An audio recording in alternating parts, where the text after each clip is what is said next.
What's going on, everybody? This is your boy King Germ, one half of Pod and Saved Our Marriage. Each and every Friday, Queen Germ and myself drop an episode to show the people how Pod and saved our marriage. Now, we're not like most married couples. Most of the time we disagree, but that's the beauty of this show. So, when you get through listening to Sparrows on the Review, come give us a listen. Each and every Friday on any DSP, go look for Pod and Saved Our Marriage. It's 2025. This is me. I'm JR. And I'm Stacey. And I don't know what's gone on with this year, but this has been probably the most lackluster year I've ever had of movies in 2025. I mean, I think there's been some decent ones. But I came across a movie. It didn't catch me on the radar because one thing that's happened has changed in this quarter of the year, going into the summer, into fall, now into winter. The way movies are advertised, they're not put on streaming services readily like to see. And I do not watch regular TV, so I don't catch a lot of things. So I missed this movie in one inception. And then a friend of mine, shout out to Taylor, for telling me about this movie, The Smashing Machine. It stars Dwayne Rock Johnson. And the one take before this thing gets started is this thing that happened to me here. This was the first time I've heard him in it not be one of these things where it wasn't him. He falls in the same category as Jason Statham and Liam Neeson with me. When they act in a movie, they act the same the whole time. And I don't see a difference in their character. Like when I see The Rock in any movie, it could be Walking Tall. It could be the Fast and Furious. He's the same person. He doesn't have a true dynamic to it. In this movie, he changed my opinion of him for the first time ever. Okay. Now, going into this, you knew a lot already. Like, you knew this was based off of true events, correct? Yes. Like a real person. And you knew a lot about him already, correct? Yes. Mark Kerr is one of the founding fathers of MMA. Okay. Now, when I say this to people, pay attention to this to the audience that's not clear on who he is. When I say he's a founding father, I'm saying that he was one of the guys that was out there fighting before it became the UFC that you guys know today. This is 1997, and prior to this, he was a amateur wrestler that had a decent background behind him. And like him, Mark Coleman, and a lot of other guys, if you don't necessarily know who he is, it would cause a little bit of hysteria for you because he is a pioneer. That's a better way to say it. He's a pioneer of MMA fighting in its different forms.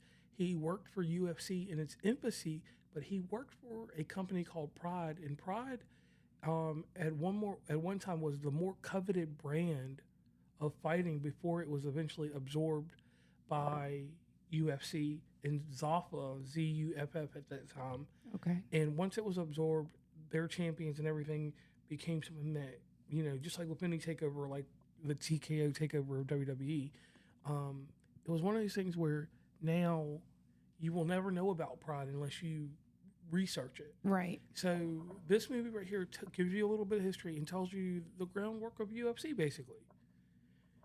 And it just goes from there.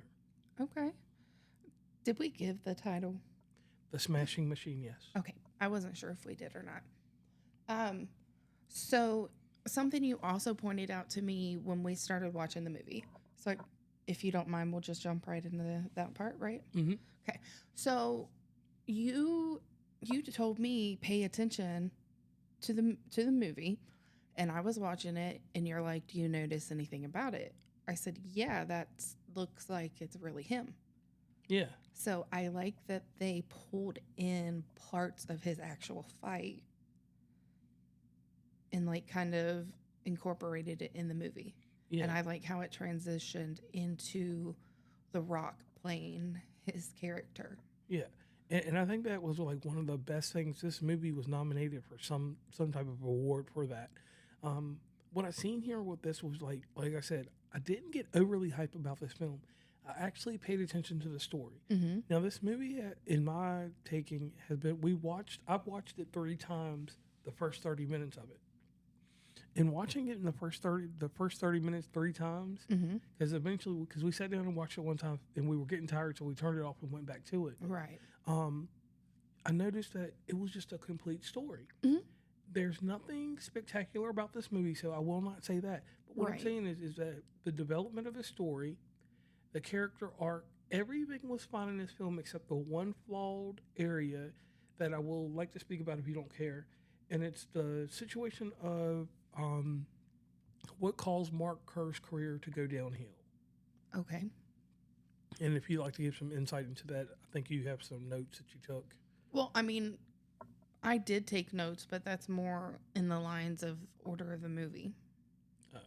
So if you're wanting to jump to your thing, then you can go ahead and do it, or we can wait until we come back to it. Okay. Well, basically, the movie starts out, it gives you a real quick showing of him fighting in Brazil, and you see how barbaric the UFC It's like vicious. in that type of fight. I mean, he would gouge a man's eyes out. That wasn't no amateur wrestling. That was some old, I'm going to beat your body like we're in Rome. Right. So back then, these are my questions to you. Were there any major rules? No. So basically, you couldn't pull out a weapon and use, obviously. It was all hand-to-hand combat. Okay. And there were no rules? Basically none. At the beginning of the movie? Certain structure, obviously no hitting to the private. Oh, okay. But gouging eyes. Right. Biting, wasn't it? Yeah, biting. Basically incapacitate your opponent. Okay. Incapacitate your opponent. Yeah, take them out by any means necessary. Okay. And I like how they had the meeting. So I think that's the next part in the movie, right? Is where they go to do the rule changes. Right. They water down the sport or strip it down. If they make it safe. But I hate to say that. I hate to say that they make it safe because it make it sound like the whole thing was kind of out of whack. But in my opinion, it wasn't safe. Right. And there were not weight classes back in the day. Right. So you could be 300 pounds and take on a 180-pound guy.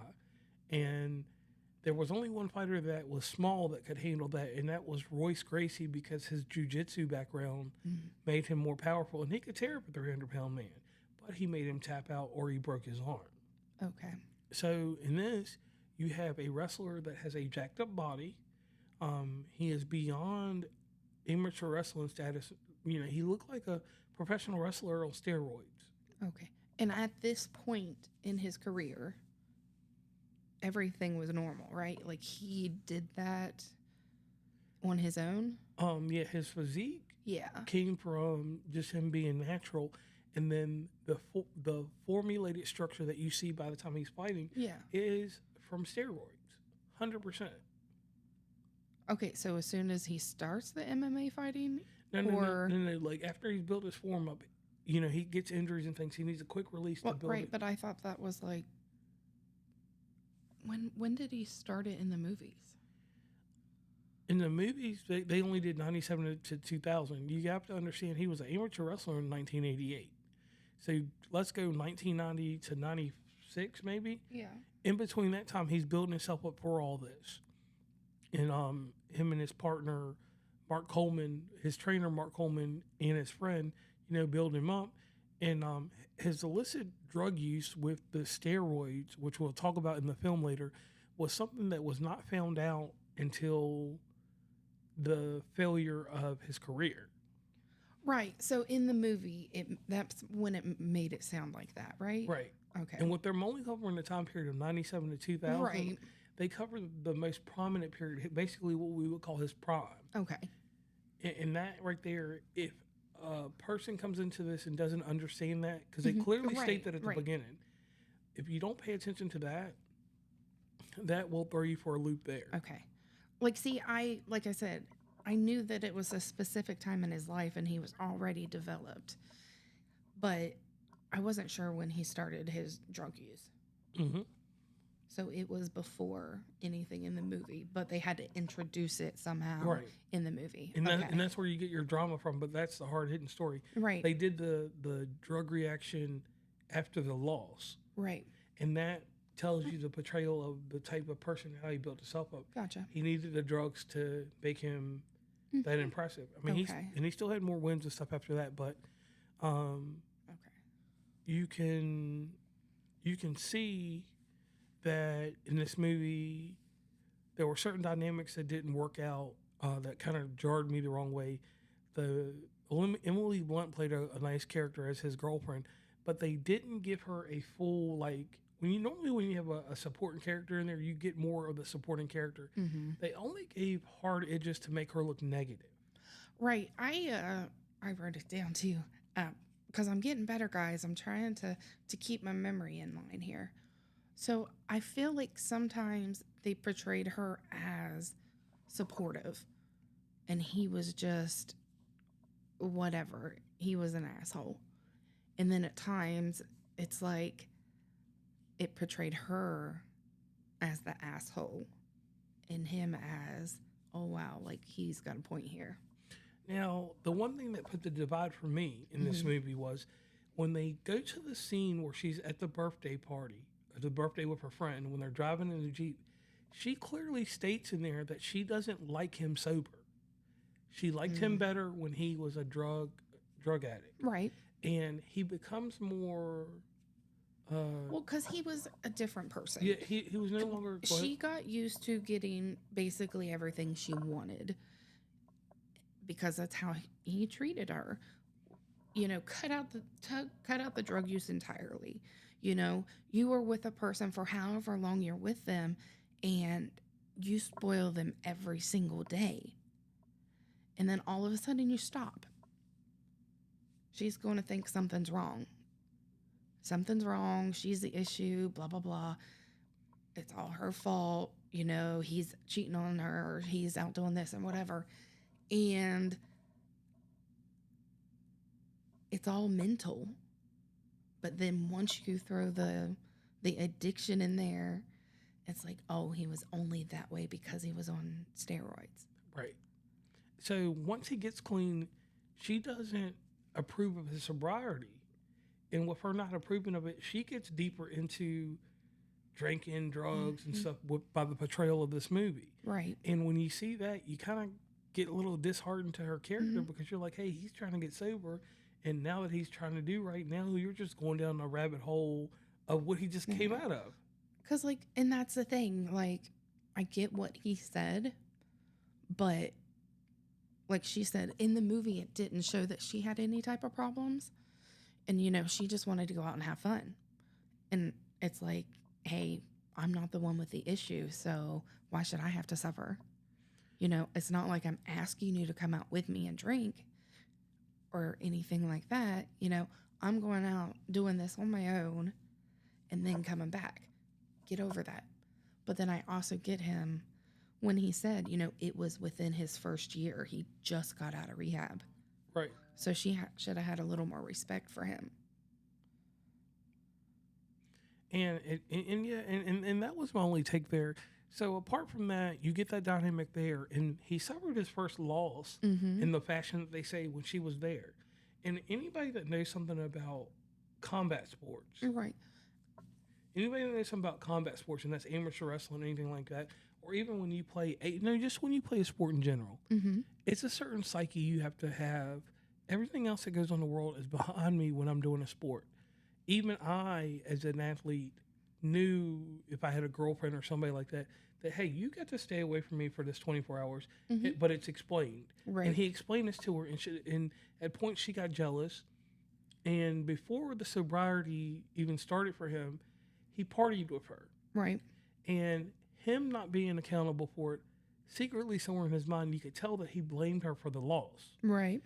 Because he wouldn't have been partied, he would have kept training.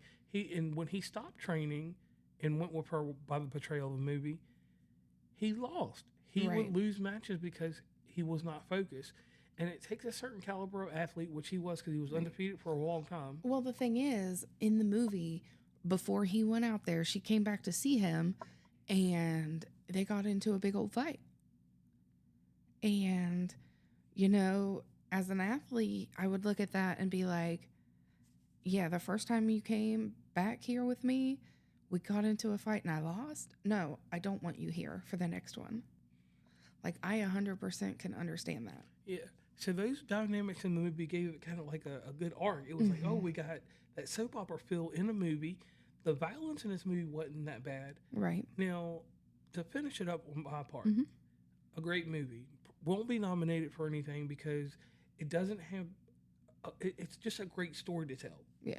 It's something that you can sit down, you can watch with a mom, a dad, anybody, because it talks about addiction and sobriety and how you eventually beat it, or not, or you live with it. You live with recovery, Right. and in this instance, I liked it because if I was working at a recovery center or something like that, I would have them watch this. That's what this movie would be for me. It's a movie for addicts or people in recovery. This would be something I would want them to watch so that they can see that you could have been on top of everything and you can fall and you can still pick yourself up.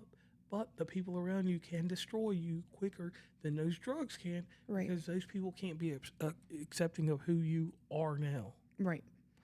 So you never touched on the rule change and why he lost his first match. Oh, well, we can go into that. Okay. Knee strikes to the head. A Russian gave knee strikes to his head, and they were illegal. So, time out. We had talked earlier about how they showed the parts of the rule change. Yes. So they were talking in the rule changes that no eye gouging anymore. Did they put in there no biting? No biting, no headbutts. No headbutts. And they showed the motion. The person could not be on their hands and knees, face down, while the other person Hit him with a knee hit strike. them with a knee strike in the head. And then the question was asked very specifically By the Russian. if the person is on their back with their face up, can you hit them in the face? And they said yes. So that is a very important thing to make sure you pay attention to in the movie. Right, because he wanted clarification. And knowing that, and then going into the fight and fighting illegally, that match ended in a no contest. I wasn't going to give that part out. Oh, yeah, well, that's part of the story that, go watch a movie. But anyway, that is an important part that you did say in the movie. So, lasting effect on this will be a movie that you can show to people in multiple facets of, hey, this happened here, blah, blah, blah, blah, blah. Now, this movie will not have a sequel because there's no sequel to the story. And this type of movie will not be made again because of certain issues. In our market and day and age now, and if you want to know more about this stuff, you can definitely go check out the Great Amazing Podcast, WB Uncommonplace, and the Depth of Cinema series that's going on right now. This movie's budget was $50 million. It only made $20 million. And this type of movie... I mean, I can see that because, like I said, it wasn't a great movie. It was a very educational movie and informative, and it had good structure, but to me, it wasn't a great movie. Right. But in this day and age, when half of that budget, or $4 million, was paid to The Rock to be in this, it's kind of like, Rock, you used to have star power. Like, in the midst of when this movie came out, let's go look at that. And it does cover some issues of other things. When this movie came out, when did September 1st, 2025 at the Venice International Film Festival. All right, this movie... October 3rd. This movie came out October... Yeah, in October. Wow. Its first weekend, it only got $5.8 million, and it didn't reach the older audience. But let's go to Cinema Score. Cinema Score gave it a B-. Can't agree with that. It's more like a C. See what I mean? Exactly what I'm talking about on all of these people. Because how do movies that do not even come close to the box office get a B, and people that double their budget are getting C's and not? Cinema Score. I'm going to have to talk to one of y'all one day. That's one thing I will be doing in the off season in December, seeing if we can get somebody on to Cinema Score to get us to understand what you guys decided to do. I'm starting to believe you guys are a little bit like the ESPN when it comes to some of your polls. Metacritic was 65 out of 100. That's average. Yeah, I mean, that sounds about right. Like maybe 70, but 65, 70. Because like I said, it was a good movie and it was very well put together, but not great. Right. And either way, but just the whole deal of the movie, the title of the full movie, the book that you can read, because there's a book that accompanies this. Okay. Was it like a biography or do you know? It was The Smashing Machine, The Life and Times of Extreme Fighter Mark Kerr. Right. So that's something you can go into if you want to go deeper into this. But this is one thing I'll assign to the world famous TNT and TBS. Yeah. It's a 2002 American documentary film. Right, but there's a book also. Right. Now, going further with this, like, this is going to be something that's going to live on TBS. It'll live somewhere else. Would this ever be something that will be something I'm talking about in the next 6 months or in a year? I will forget this movie. Nothing memorable. Well, I mean, I think if you know him, know his story, like follow him as a fighter, you're going to enjoy the movie, I think. I hope. And maybe put it in your collection. Because at the end, you also said that he stayed sober. Yes. As far as at least now. And I like that they put him in the end of the movie, too. Yeah, and that was cool how he just left the movie. Yep. And it's just like, geez. All of this for me? Why? Right. And I think it was a good salute to him, and it was a good... it was the first time I think actually a movie gave someone flowers while they're still alive. Yeah. And said, hey, here's my story. Here was my struggle. Don't feel bad for me. Learn from it. Right. So yeah. So what would you rate this? I mean, I've gave it the best that I could. It was good. Yeah. But it wasn't great. Right. So I'm JR. And I'm Stacey. And always remember, check out our YouTube channel. Sparrow's under review. And you'll see some interesting things over there that necessarily don't always tie into the movies, but you'll see things that tie into pop culture. And on that, so the reason why y'all couldn't find the YouTube before is apparently I had it under my name. So if you wouldn't mind searching again, you should be able to find it now. All right, so we're out of here.